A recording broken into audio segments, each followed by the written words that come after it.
स्वर्गीय मासाहेब, आपल्या पक्षाचे पक्षप्रमुख आणि आपल्या राज्याचे माजी मुख्यमंत्री आदरणीय उद्धवसाहेब ठाकरे, आपल्या पक्षाचं उद्याचं भविष्य आणि भवितव्य युवा सेनेचे प्रमुख श्रीयुत आदित्यजी ठाकरे,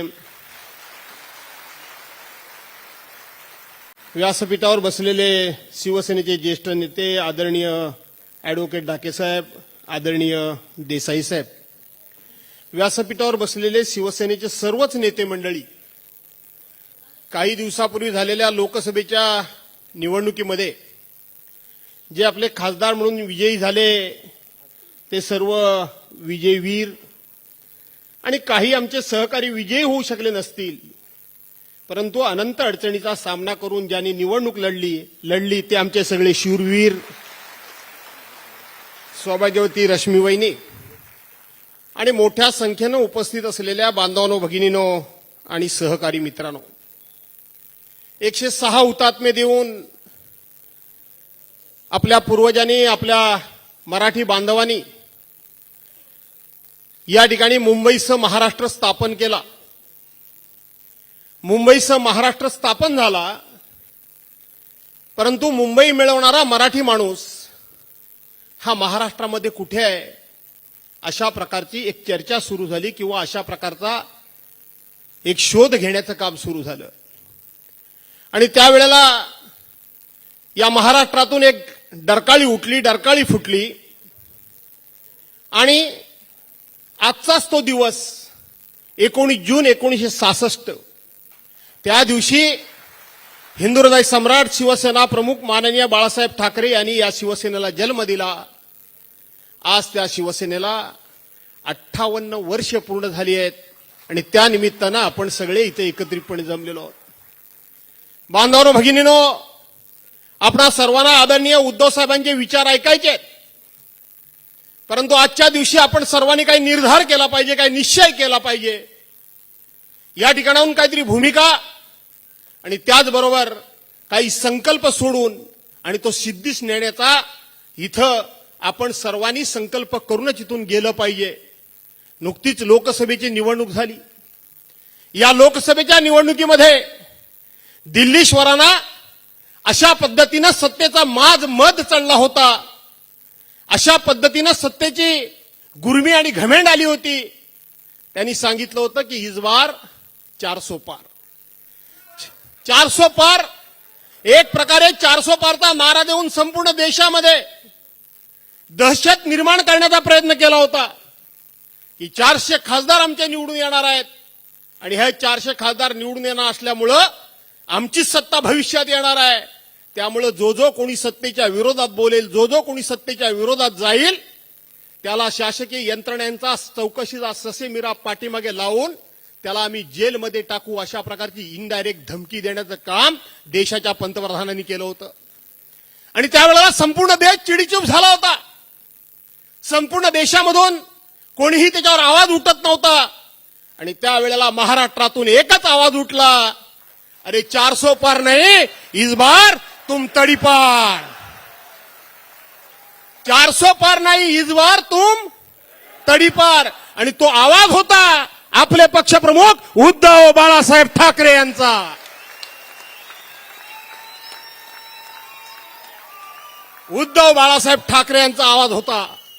मी एका सभेमध्ये सांगितलं होतं की सुभाषचंद्र बोस यांनी सांगितलं होतं की तुम मुझे खून दो, मैं तुम्हें आजादी दूंगा.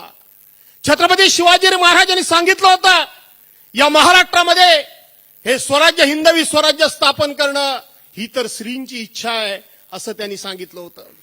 लोकमान्य टिळकांनी इंग्रजांना ठणकावून सांगितलं होतं, सावरकरांनी सांगितलं होतं. त्या काळामध्ये 8 ज्याला तिथं गवालिया टँकवर महात्मा गांधींनी सांगितलं होतं, डू ऑर डाय. एखाद्या माणसाच्या तोंडून एखादं वाक्य सहज निघून जातं, पण तो एक मंत्र ठरतो, तो लढण्याची एक ऊर्जा ठरते. त्याच पद्धतीनं इस बार 400 पार नाही तर तुम तडी पार हा देशामध्ये एक मंत्र घुमला, एक आवाज घुमला आणि त्या पक्षप्रमुखांनी संपूर्ण महाराष्ट्र ढवळून काढला. आज त्याच्यावर वेगवेगळ्या प्रकारची विश्लेषणं केली जात आहेत, सांगितली जात आहेत. कोण कोणाचा स्ट्राईक रेट सांगतोय, स्ट्राईक रेट सांगतायत. मला वाटतं यांचे आकडे मोड आणि काही जणांच्याकडे ग्रह खातं गेले बरेच वर्ष असल्यामुळं आकडे लावण्याजवळ त्यांचा संजय राऊत साहेब जवळचा संबंध असावा, जवळचा संबंध असावा. कोणाचा स्ट्राईक रेट? काय म्हणत होतात तुम्ही? या महाराष्ट्रामध्ये 45+ तुम्ही सांगत होतात, 45+ तुम्ही सांगत होतात. आणि त्याच वेळेला माझ्या पक्षप्रमुखांनी आवाज दिला, माझे किती तुझे किती हे बघितलं नाही. महाराष्ट्रातल्या 48च्या 48 लोकसभा मतदारसंघामध्ये एखादा मतदारसंघ कदाचित चुकला असेल. तो मतदारसंघ कोणाचा? यापेक्षा भाजपाला तडीपार करण्याकरता सगळा मतदारसंघ जर ढवळून काढला कुणी असेल तर ते तुमचे माझे पक्षप्रमुख उद्धव साहेबांनी काढलेला आहे. अरे शिवसेनेबरोबर तुम्ही होतात त्यावेळेला तुमचे 23 खासदार निवडून आले होते. तुम्ही आम्हाला सांगत होतात की नरेंद्र मोदींचा फोटो लावून तुम्ही 18 खासदार निवडून आलात. सभागृहामध्ये विधिमंडळाच्या अधिवेशनामध्ये मी सांगितलं होतं की 2014 पर्यंत एकाच्याही बॅनरवर नरेंद्र मोदींचा फोटो कधीही नव्हता. 2014ला ते पंतप्रधान पदाचे उमेदवार झाले आणि त्यांचा बॅनरवर फोटो आला, त्यांचा बॅनरवर फोटो आला. आज आपण कालची निवडणूक जर बघितलीत तर कालच्या निवडणुकीमध्ये मी त्यांना सांगितलं होतं की भविष्यामध्ये आम्ही तुमच्या नरेंद्र मोदींचा कधी फोटो लावणार नाही, तुम्ही आमच्या शिवसेना प्रमुखांचा फोटो लावू नका. पण आज आपण जर बघितलं असेल तर शिवसेना प्रमुख ही एक अभूत अशा प्रकारची शक्ती होती, अभूत अशा प्रकारची शक्ती होती. ज्या वेळेला कधी परकीय आक्रमण झालं असेल, कधी धार्मिक आक्रमण झालं असेल, कधी आर्थिक आक्रमण झालं असेल, कधी देशातली आर्थिक कधी उलटापालट काय घडली असेल, त्यावेळेला फक्त एकच बोट उठलं, ते म्हणजे शिवसेना प्रमुख मान्य बाळासाहेब ठाकरे यांचं. आणि त्यांनी सांगितलं खबरदार, खबरदार जर माझ्या देशाकडे वाकड्या नजरेनं पाहाल तर, खबरदार जर माझ्या देशातल्या देशबांधवांच्याकडे वाकड्या नजरेनं पाहाल तर. आणि त्याची दखल अख्ख्या जगाला घ्यावी लागली होती. त्याच पद्धतीनं आजकाल जर आपण बघितलं तर 48च्या 48 उमेदवारांच्या बॅनरवर 48च्या 48 भाजपा असेल, शिवसेना असेल, अजित पवार गट असेल, काँग्रेस, राष्ट्रवादी काँग्रेसने आम्ही सुद्धा असू, त्या 48च्या 48 बॅनरवर जर फोटो कोणाचा होता तर तो माझ्या हिंदू हृदय सम्राट शिवसेना प्रमुख मान्य बाळासाहेब ठाकरेंचा होता.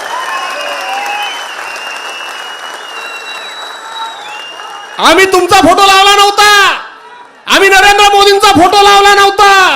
अरे स्ट्राईक रेटच्या गोष्टी कोणाला शिकवताय तुम्ही? तुमचे 23 होते, तुमचे तिघांचे मिळून त्या ठिकाणी फक्त 17 निवडून आले. आमचे इंडिया आघाडीचे मिळून 30 निवडून आले. उद्धव बाळासाहेब ठाकरेंचा स्ट्राईक रेट आहे.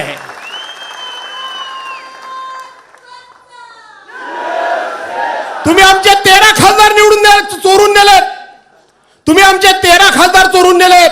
आमच्याकडे फक्त 5 राहिले, 5चे 9 उद्धव बाळासाहेब ठाकरेंनी केले. 200चा स्ट्राईक रेट आमचा आहे, 200चा स्ट्राईक रेट आमचा आहे.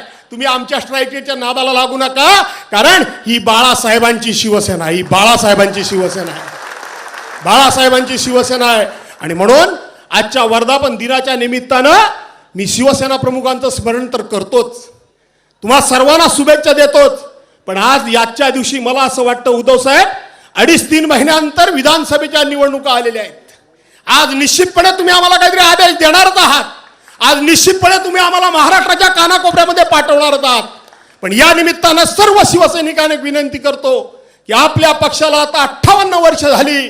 58 वर्षामध्ये जो आपल्या अंगावर आला त्याला आपण शिंगावर घेतला, ज्याला आपण मोठं केलं त्याला मस्ती आल्यानंतर आपण त्याला जागा त्याची दाखवली. हे सगळं खरं आहे. पण आता भविष्यामध्ये कोणाला छोटं करण्याकरता आपली ताकद, बुद्धी, वेळ, आपले कष्ट, आपले श्रम, आपला पैसा घालवण्यापेक्षा आजच्या दिवशी आपण निर्धार आणि निश्चय करूया की कोणाला छोटं करण्यापेक्षा मी माझी शिवसेना मोठी करेन, हा माझा खरा संकल्प असला पाहिजे. मी मोठा होईन, मी माझी शिवसेना मोठी करेन. आणि ते स्वप्न उद्धव साहेबांचं आहे आणि ते स्वप्न साकार करण्याकरता आपण सगळे कार्यकर्ते म्हणून या ठिकाणी आलेलो आहोतच. आदित्यजी त्या संदर्भामध्ये जी काय पुढची दिशा आहे ते तर निश्चितपणे त्या पुढे जातीलच याबद्दल दुमत असण्याचं काही कारण नाही. नवनिर्वाचित खासदारांचं या ठिकाणी अभिनंदन करतो. अमोल, फक्त 48 मतानं तुझा घात झालाय. 48 मतानं तुझा घात झालाय. इथं फक्त थोड्या मतानं नरेंद्र खेडेकर आमचे पडलेत. थोड्या मतानं आमचा त्या ठिकाणी कोल्हापूरच्या बाजूचा गडिंग्लजचा उमेदवार आमच्या थोड्या मतानं पडलाय. न पेक्षा तुमचा स्ट्राईक रेट आम्ही बरोबरच बाहेर काढला असता खरं सांगायला गेलं तर. पण असो, वेळ गेलेली नाही आणि म्हणून आजच्या दिवशी आपण सगळे इथे एकत्रित आलात. आणि एकत्रित आले असताना या संपूर्ण महाराष्ट्राचं दर्शन तर घडतंय. पण या संपूर्ण महाराष्ट्राच्या समोर पहिल्यांदा बॅटिंग करायला मला आपण दिलीत, त्याबद्दल आपले मी ऋण व्यक्त करतो. आपल्या सर्वांचे आभार मानतो. आणि मिळणारा जो काही आदेश असेल, संदेश असेल, तो घराघरामध्ये पोहोचवण्याकरता सिद्ध व्हा, सज्ज व्हा. शिवसैनिक म्हणजे दिवस रात्र लढला पाहिजे, ते शिवसैनिक तुम्ही आहात. आणि म्हणून तुम्हा सर्वांना मानाचा मुद्रा करून आपल्या सर्वांची रजा घेतो. जय हिंद, जय महाराष्ट्र.